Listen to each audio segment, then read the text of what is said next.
Hi, I'm Paul Feiner. I'm the Greenburgh Town Supervisor, and we have probably the most interesting program since I've ever been on TV. My guest is Sheldon Malev, a retired professor at Westchester Community College, and Sofia Bator, who escaped the Taliban, lives in Westchester, and escaped right before it was too late to escape Afghanistan. So Sheldon, could you tell us a little bit about this experience and what got you involved? Because you're a real hero. You, in some ways, saved Sophia's life.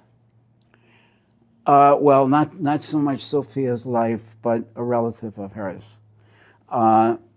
Sophia was a student in my class 5 years ago in 2021. And it was the spring semester, and the end of the spring semester was around the time that the Taliban were taking over Afghanistan and people were fleeing, including her relative, a young woman who was 25 years old and an attorney and working in the area of women's rights, also working for the government. Yes. And so she would be targeted by the Taliban, very likely killed, tortured, or worse. And so she was desperate to get out, and she had no way of escaping. And Sophia, being a very loyal family member, was very, very upset about it. And she happened to mention it to me. And so we decided that she needed some help. And that's when I turned to you, Paul, and other government officials, United States senators, congressmen. We try to contact anyone and everyone we could think of to get her a special visa to get out in time before the Americans left entirely. At that point, the United States Marines were in charge of the airport, and they were helping the Afghans to escape. They were airlifting them to safety. And the journey of this young lady was an amazing one. And if it hadn't been for Congressman Mondale Jones, she would not have gotten out, and his staff. And so we're really very grateful to them, as you know. And it was a teamwork. It included the Marines on the base. And fortunately, one of them spotted our relative in the crowd and was able to pull her to safety in the nick of time, just shortly before that bomb exploded at the gate of Kabul airport. And and they wouldn't allow any other people to pass through. So I can let Sophia tell you more about this. It's really her story. She's a remarkable woman in her own right, and I want to point out that she's also written a book. That is great. So could you tell us a little bit about yourself? You grew up in Afghanistan, and could you tell us about your experiences in Afghanistan? Yes, I grew up in Afghanistan, and most of my childhood was involved in war, violence, and I remember I was 10 or 11 years old. Taliban took over Afghanistan for the first time. My family lived in Mazar Sharif in north of Afghanistan, and I remember this truck of Taliban with weapon and coming into the city and just shooting at people and killing everybody. And that's, my family fled the country and we smuggled to neighboring country. And that time my family, we moved to Iran. And then we stayed in Iran, and that was a very difficult time for my family because we were illegal immigrants there in Iran and we weren't allowed to work, to study.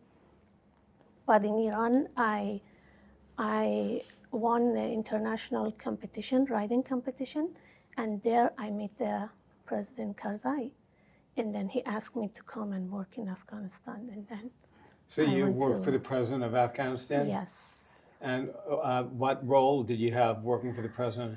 I was, at the beginning, his illustrator, graphic designer, working with computer, because he was running for the presidency. And then when he became a president, I worked as one of his staff, media staff, to writing his speech, working with his publication and book, and all the other things. That's really amazing. And your family, your cousin escaped Afghanistan, Yes. and you were involved in that. Could you tell us a little bit about that experience? Yes. For the second time, when Taliban took over Afghanistan again, I think in August 2021, I spoke with Professor Malev about my cousin and her situation. And she called me one day and she said, I have a knife behind my pillow. If you do not help me, I'm going to kill myself, because Taliban going door to door and picking up all the women, raping the women, killing people. I need help. So I speak with Professor Malev, and since he's a very nice and kind person, and I trust him very much, and he kind of helped me and direct me to get connected with the group of amazing, amazing people. And that showed me I am in the right place and in the right country. And that is what we stand for, American value, giving second chance for anyone. How has your experience has been in the United States, like the transition from an Afghanistan citizen, now you're an American citizen? Could you tell us a little bit about that? Of course, when you moving to different country, things is tough. You have to start from the beginning. Did you know English when No, I did not speak English at all. I didn't know how to communicate. People talking to me, I was just looking at them. But I was able to learn English to go to college. I graduated from University of Tennessee with political science degree. Can I ask, at what point did you learn English? When was it when you learned English? Because what's missing here is that Sofia came to the United States earlier, many years ago. And I think you worked with the American government too, as a translator, no? No. When I was here in this country, I was creating a presentation during that time that America was involved in Afghanistan, to talk about Afghanistan, what the culture is, what the people is, make the American army familiar to when they go deploy to Afghanistan, to get familiar with Afghanistan, but not in a very specific way, or I did not have any position. So you were teaching Yes. Americans about Afghanistan. And the culture and the people. And you earned a bachelor's degree Yes. while doing that here in the United States? Yes, in Tennessee. I used to live in Tennessee. Oh, wow. And although she had her bachelor's degree, she was taking a course in psychology at Westchester Community College with me, remotely back then because of COVID. We were meeting by Zoom, so it was quite a while before I ever even met Sofia in person. What type of work are you doing now? You said you're writing a book. Currently, I don't have a job. I am a mother of 3 girls, and I'm a full-time mom, but I did write a book, and my book is about the first chapter of my life, what I remember about Afghanistan, what I saw, what Taliban did to Afghan people, what is going on in Afghanistan, and how I survived in a refugee camp in Iran. So I call White Stone, the White Stone, and it's gonna come up soon, probably by next 2 months. When you were in Afghanistan, did you have to comply with all the religious rules? Did you have to cover your head? Absolutely, absolutely. If you saw the picture that I took in Afghanistan, probably you will not recognize me because I have to cover head to toe. But that was the law. That's the Islamic law, the Sharia law. And unfortunately, this time, women, they don't even have a right to go outside. They don't have a right to work. They don't have a right to have education. and they are just staying at home. But And you can't drive a car no, either. no. So it's worse When than... women do not have a right to go to doctor, how they can go and drive a car? You can even imagine during this Taliban rule. But when America in Afghanistan, it was a different story. Women like me, I was the first woman working with President of Afghanistan. As a minority ethnic group, as a woman, it was privilege for me. It was amazing. So when the Taliban was in power, is there sort of like a underground, group of people? Are you able to like study or read? Or is it, do people go to secret places and sort of go around the law, or do they are they too afraid? I was, I think, 10 years old or 11. I'm sorry when I say I think, because many women in Afghanistan, they can, because too much war, violence, a lot of hospital, they don't even operate, basically. And women give a birth at home. So I don't even have a correct birth certificate, to be honest. So that's why I say maybe I was 10 or 11 years old. Can I just set the stage a little bit? The Taliban had been in power until shortly after 9/11, when the World Trade Center was attacked. As a retaliation, the Americans went into Afghanistan to pursue Osama bin Laden, and they took over Afghanistan. So, as I assume, and so then Afghanistan was under American control, and changed the culture completely. For 20 So they years. became very much like America with modern advertising. Women were given rights. And so Sofia experienced both. As a very young girl, she grew up under Taliban rule, Sharia law. When the Americans came in, she experienced life pretty much as we know it in the Western world. So she saw the extreme difference. It was during that period that she came to the United States, ahead of her cousin. And her cousin, being much younger, stayed behind. Her cousin grew up to become an attorney at the age of 25 and worked for the government. And she was a women's rights advocate. She was a target of the Taliban. In fact, she had been injured in an explosion. She went through an awful lot. And she needed to escape. And in 2021, she did. So Sofia's experienced both the period of the Taliban, freedom under American democracy, and then right back to where they were thousands of years ago under Taliban rule. And that is the existence today in Afghanistan. Some news article said the Taliban, it's a little different now than the first time they were. And are they a little bit Are they any easier? better? Yeah, No. are they better? No. Taliban, they are not Are better. they any worse? Just, I was telling Professor Malev today that yesterday Taliban passed a slavery law in Afghanistan.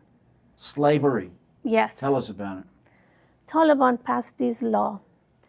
Women and children, minority ethnic group, like my ethnic group. Afghanistan built with 4 major minority ethnic group. What was yours? Mine is Hazara, the 3rd ethnic group. So the majority is Pashtun, which is most of them Taliban supporter. And then there are Tajik and Hazara and Uzbek. And I am the 3rd minority ethnic group of Afghanistan. You're still a Muslim in your group? Yes, we are. We are considered as a Muslim and Shia ethnic group. Right. Yes, but I personally believe in universal God, to be honest. Could you tell us a little bit about your cousin, because you were instrumental, both of you, in securing her release, as Sheldon, mentioned, and how is she doing now here in Westchester? Well, to be honest, my cousin, she was fortunate to come over here thanks to all those heroes that supporting her and help her to come to this country.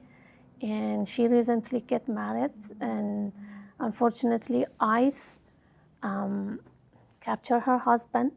Oh, that's terrible. Yes, and then he's in a prison in ICE custody, and she's basically following him state by state wherever he is. And This she's, is a recent development. Yes. This just happened a couple of weeks ago, shortly after she was married.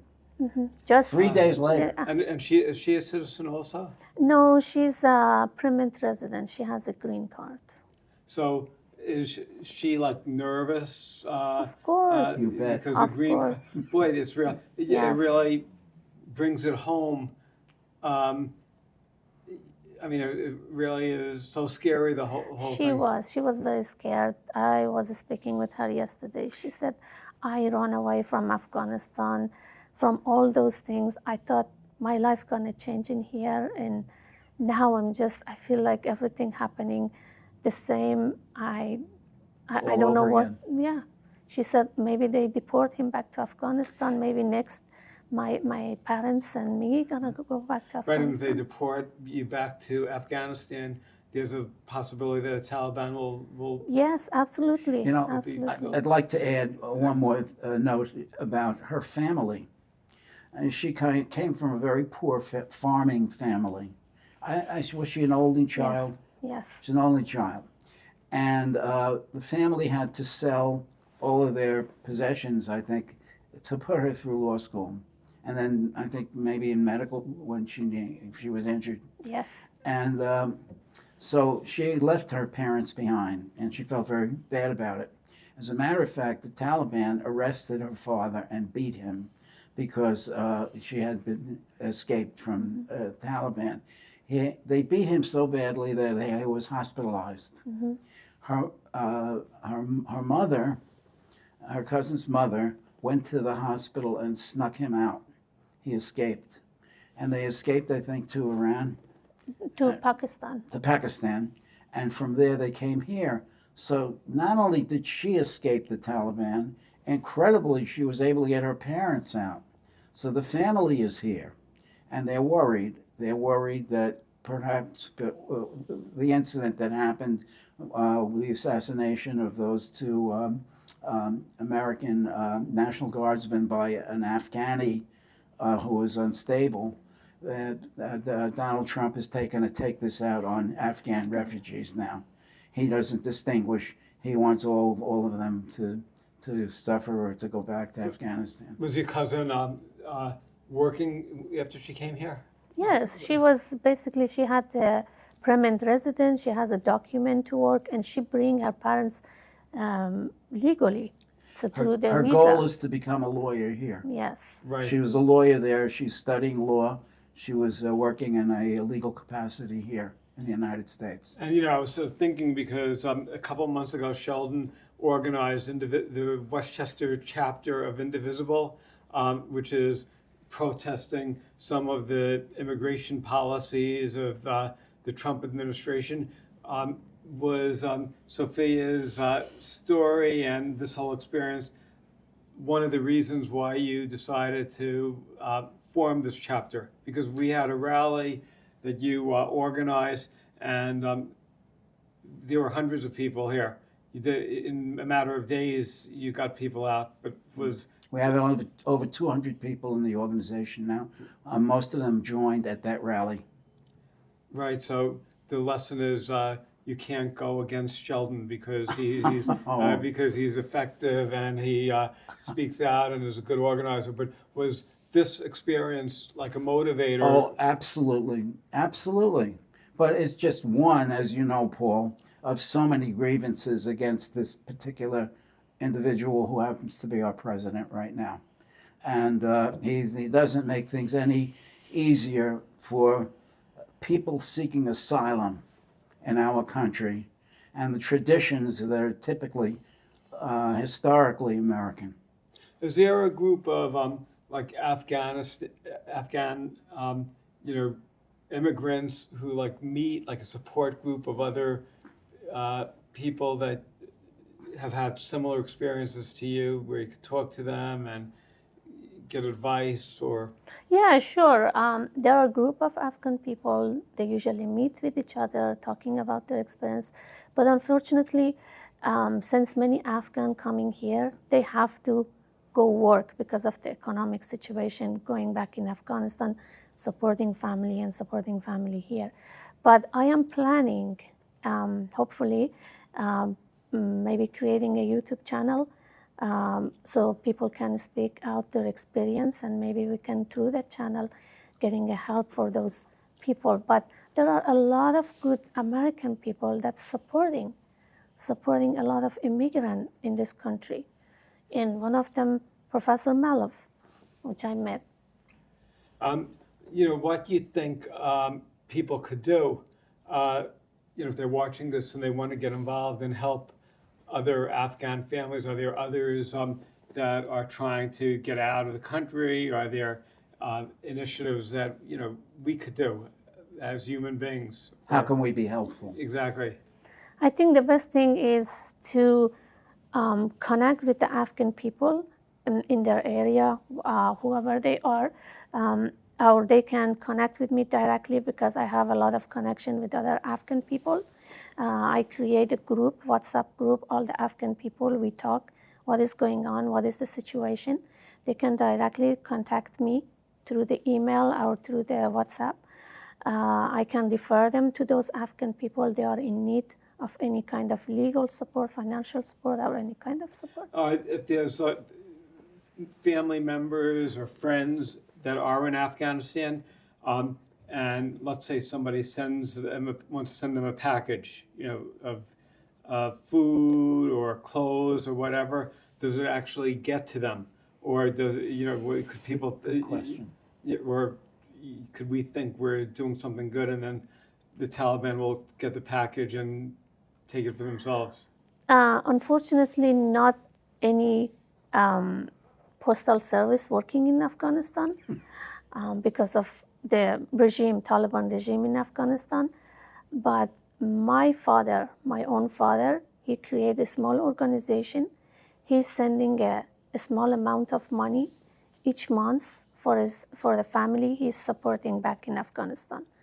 Through the different channel, he giving money to a person here, and they give him money back to a person in Afghanistan. But he knows who he's giving it to. Yes, through the family member connection, not through any official website or any institution or anything because of Taliban. It's really just so heartbreaking, the whole story. I learned a lot from talking with Sofia, and I wish you would just, for the viewers' sake, explain the intricacies of the population of Afghanistan. We tend to think in terms of monoliths and uniformity. The Afghan culture is made up of different tribes and different ethnicities. And your group is called? Hazara. Spell it. Hazar. Hazara. Mm-hmm. Did I say it right? Mm-hmm. Hazara. And most Afghans are Pashtun. Am I correct? Yes. And the Taliban come from Pashtun, that particular ethnic group. And they have been discriminating against your group, Yes, Hazara, Hazara. Mm-hmm. and persecuting them and killing them. Am I right? Yes, through the history. So this has been part of the problem. And Sofia was explaining to me that when the Americans were in charge of Afghanistan, when they had an American presence, and they were actively fighting the Taliban, they didn't seem to be aware of this distinction. No. And that became a real problem. Could you comment on that? Sure. I think Afghanistan belonged to all Afghan people, not only to one ethnic group. And I think one of the mistakes that America did in Afghanistan only invest in one ethnic group, which is the majority. And the most educated ethnic group in Afghanistan are the Hazara people. So in my opinion, if America again go back to Afghanistan one day, or if the regime is gone, I think all ethnic groups need to involve to building the country. All of them, no matter what the culture, the religion is. You know, one of the thoughts I had, I remember reading how, there were translators who helped the United States, and we were hoping that after the Taliban came, they would get their freedom here in the United States, and then the United States turned their back and didn't provide. Yes, Some didn't make it out. yes, some. Paul, may I comment on that? You know, when Sofia was being rescued, it was by a team of Marines. There was a Marine Frisch, colonel. It was team of Marine. Pardon me? It was Frisch and my cousin. I'm sorry. Yes, I meant you cousin.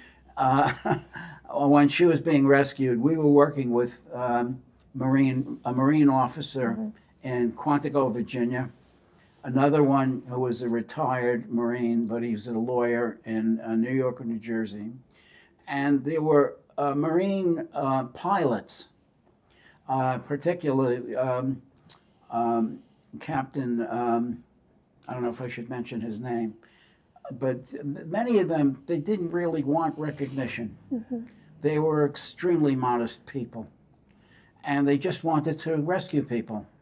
And in fact, I remember I was contacted because I was still teaching at the time by this person that introduced himself as a Marine, and I'm working with him. I didn't realize he was a colonel, and he was in Quantico, and it wasn't until a few emails when I happened to ask him more about himself, he indicated this. But what I wanted to say was, let's see if I remember what I wanted to say. It had something to do with how the actual operation in terms of how they rescued you. Right, but I wanted to ask, in just the remaining time, do people in Afghanistan not trust the United States anymore? Because we can't. There were people who were willing to give their lives to help the United States, and now the United States basically turned their back on them. So do you think that's going to hurt us? I just remembered.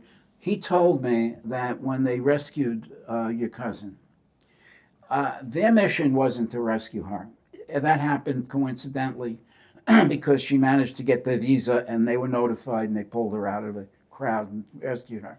Their mission was to try to rescue the people that were working with them, and they failed. There was a family, a man that had been fighting alongside of the Americans as part of the Afghan army that was working with us. And he was trying to get his family out. And they were being crushed by the crowd. Right. We only have 38 seconds left. Just wanted to ask about your book. How could people get the book when it's published? There is a website, the White Stone, and they can go in there, and then they can sign up. They're going to be the book when it's published. Basically, the White Stone. Yes. So do you know what we could do is we could put on the screen like something about the book, and maybe a link to your website, or an email address, so if people are interested in learning more. That would be great. We just are running out of time, but thank you. Thank you. I really appreciate it. Thank you. Thank you, Paul.